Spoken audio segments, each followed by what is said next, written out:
Il n'y a rien de nouveau sous le soleil, dit-on. C'est pourquoi chez nous, les salons des affairages n'ouvrent qu'en fin de journée. Madame, monsieur, bonsoir et bienvenue au cocktail de news offert par la maison.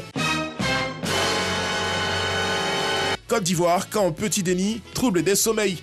Alors qu'il s'attelle à démentir les infos sur son état de santé, Petit Denis n'en finit pas de troubler le sommeil de ses proches. Parmi eux, un certain Dao L'Argent, meilleur promoteur de spectacle de la diaspora au Prix Mud en 2020. L'homme est le producteur de musique qui a fait partir d'Enco en France pour des soins intensifs. Il est aussi celui qui l'a programmé pour un concert à Abidjan, assuré par le retour à la vie de l'artiste.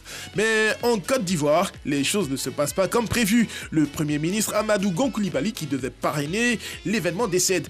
La Covid-19 entraîne la fermeture des espaces de spectacle. Bloqué à Abidjan pendant 9 mois, Dao L'Argent confie Petit Denis à ses managers. Mais l'artiste échappe à la vigilance de tous et retourne à ses vieilles habitudes. Son état de forme se dégrade. DJ Lewis monte au créneau, accusant ceux qui ont fait revenir Petit Denis à Abidjan, en l'occurrence Dao L'Argent. Ce que refute l'homme qui informe que le concert de Petit Denis à Abidjan s'inscrivait dans le cadre de la sortie de son nouvel album. Mais face aux nombreuses alertes qui fusent depuis quelque temps sur l'état de Petit Denis, Dao L'Argent, qui était rentré en France où il vit, est annoncé à Abidjan afin de secourir à nouveau Petit Denis. Affaire à suivre. Mode, Bouaké Fashion 2 confirmé. Fort du succès de la première édition, Ousmane Doumbia remet le couvert avec la deuxième édition de Bouaké Fashion Show les 24, 25, 26 juin prochains. Après une carrière de mannequin bien remplie, une formation certifiée dans la couture, Ousmane Doumbia est installé dans la capitale de la région du Béké. Là-bas, le Top d'Or 2005, désormais styliste, est le maître à penser des deux grands events. Bouaké en blanc, un dîner gala, et Bouaké Fashion Show qui illuminera la région du Béké avec des défilés. Une exposition vente et des séances de formation. Voilà, direction Bouaké, c'est pour bientôt. Gala, un test de Covid-19 avant d'être en couple.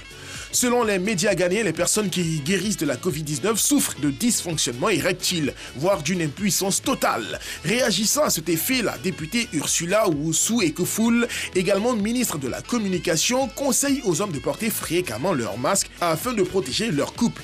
Insistant sur les effets néfastes du virus sur la virilité, elle souligne que les femmes peuvent désormais demander aux hommes de prouver qu'ils ont été testés négatifs avant d'accepter d'être en couple. Ah ah, fameuse Covid-19. Incroyable, mais vrai. Tout le village a gagné au loto, sauf lui.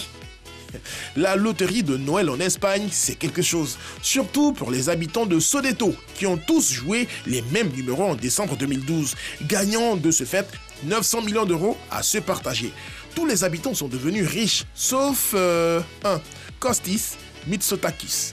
Il avait été oublié par les organisateurs de l'opération et n'avait en conséquence pas acheté son ticket. Oh zut alors! Vous avez parlé de poisse, hein?